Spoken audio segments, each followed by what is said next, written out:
Every once in a while, a car makes it my way that completely turns my world around.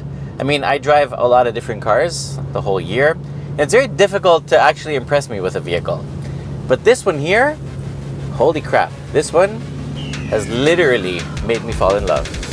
This is the 2024 BMW M3 CS, and as you can see, it looks like the ultimate Hulk of vehicles.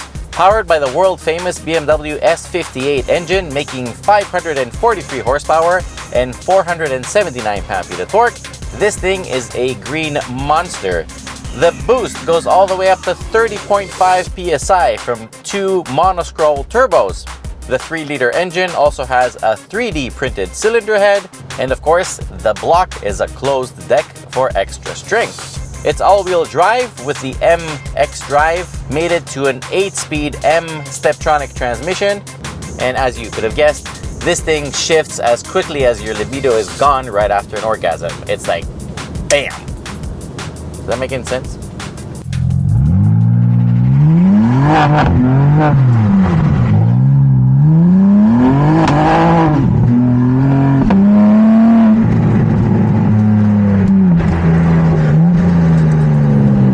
It has massive turbo lag, like at 45 kilometers an hour. I'm gonna go at 5th gear. There's like nothing. 6th gear, zero acceleration. But for that reason, the M Steptronic transmission is programmed as such as when you step on it, it immediately downshifts and really quickly. And yeah, that really makes up for the problem. Honestly, it's a very fun turbo lag because yeah, in cars that make so much boost, you are expecting turbo lag, and the moment that you actually do hit the boost, it's like, ah, mommy, help me, and it's actually so much fun. I love this car. But enough talking, let me tell you some numbers here. With the help of the excellent launch control and the xDrive all-wheel drive system, 0 to 60 miles an hour comes consistently in 2.9 seconds as measured with our Dragy. 0 to 100 kilometers an hour comes in 3.2 seconds.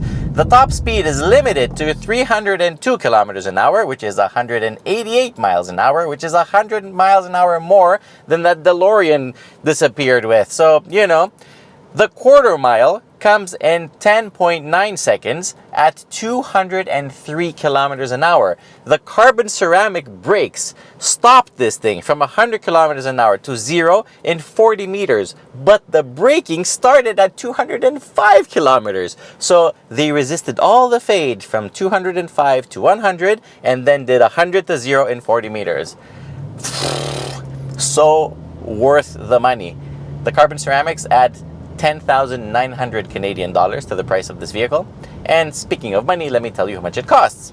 Prices in Canada for this green machine start at $148,000. The car as tested here today is $162.9 thousand. The signal green color costs $4,000 and the carbon ceramic brakes $10.9 thousand. In the US, prices start at $118,700, so it's a little bit better over there. It comes equipped with Michelin Pilot Cup 2 tires, which stick to the ground like honey sticks to your fingers, and supporting them are these beautiful forged 19-inch wheels that are in turn bolted to the carbon ceramic brakes right behind that are literal anchors.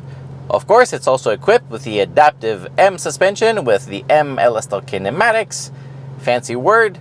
What it really means is that this car is extremely fast in a straight line, but it's also really quick around twisty corners, which means this car is a car that you can go grocery shopping with, you can take your kids to school with, and then without changing a single thing, other than unloading your kids, of course, you go to the racetrack and you basically embarrass your friends, which can be driving almost anything, and they'll be embarrassed by this 4-door sedan.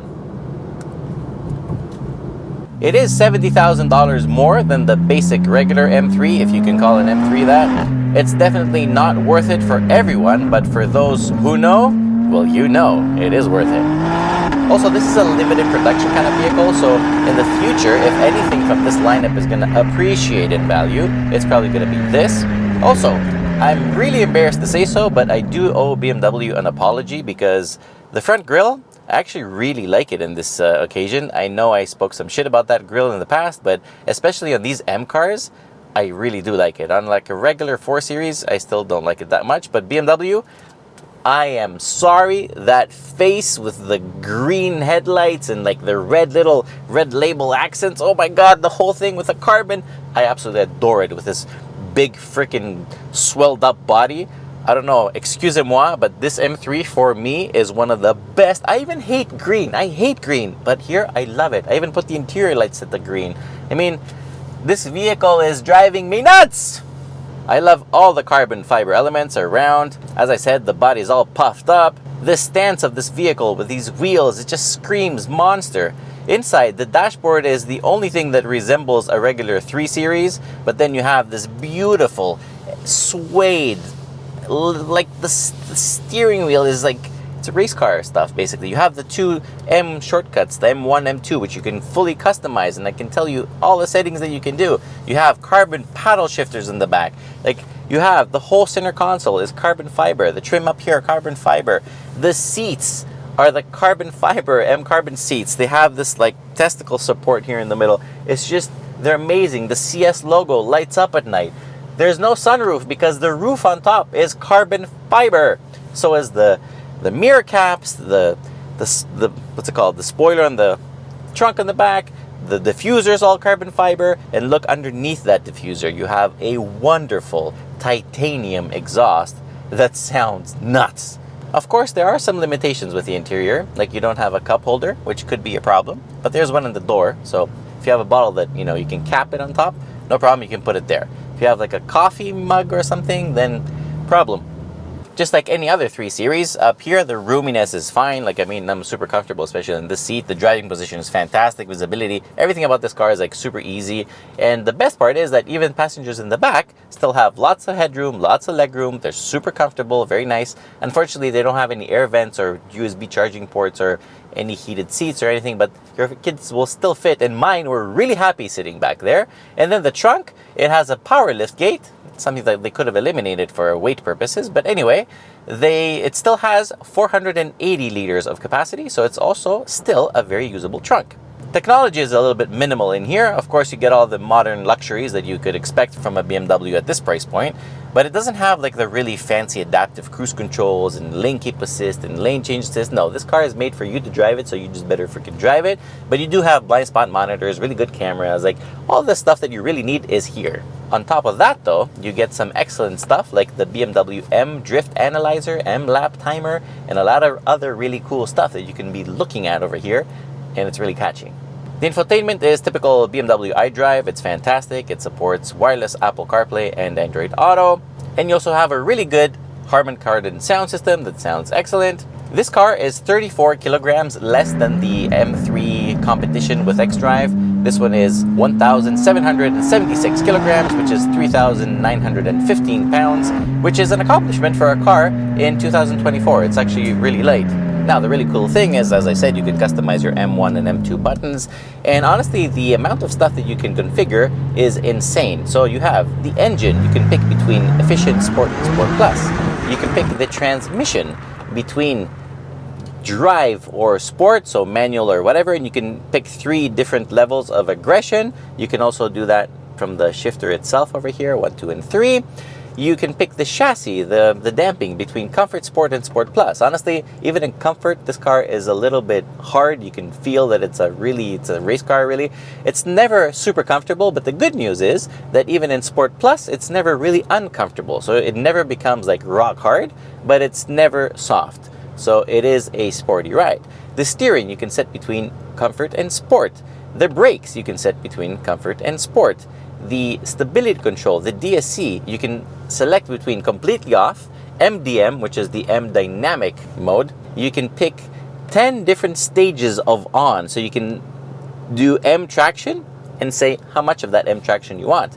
The X drive, you can pick between all-wheel drive, or four-wheel drive as they say here, four-wheel drive sport, which really favors the rear axle, and two-wheel drive, which completely disengages the front axle, and then you can, the rear tires on this car cost $750 each. So if you put it in two-wheel drive mode, it's probably one of the quickest ways to spend $1,500 because you're going to smoke those tires in no time.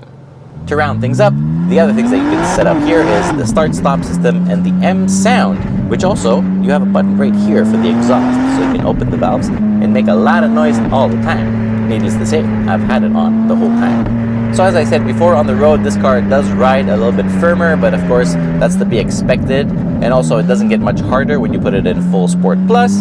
But with these seats and the steering wheel and everything, it actually seems to ride the way it's supposed to.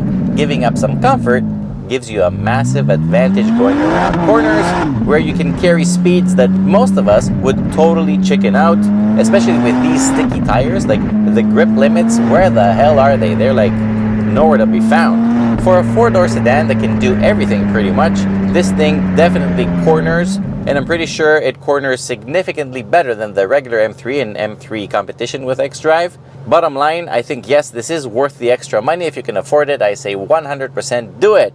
In case you're wondering about fuel economy, well, when I drove this thing very gently and nicely and normally over this week, I was able to have like a combined average of around 11.2 liters per 100 kilometers.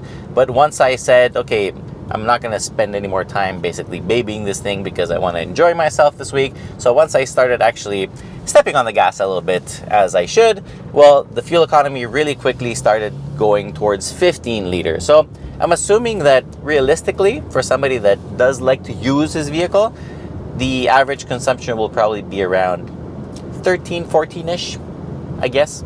The lifetime vehicle, the computer here says 19, but it's a press car, so you wouldn't want its life. What a week and what a car, and hopefully what a video. So I hope you like this video.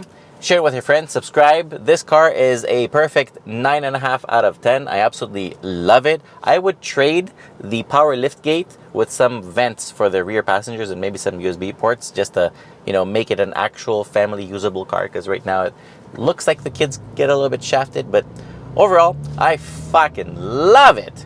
So that's all for today. Till next time, be well and enjoy this clip.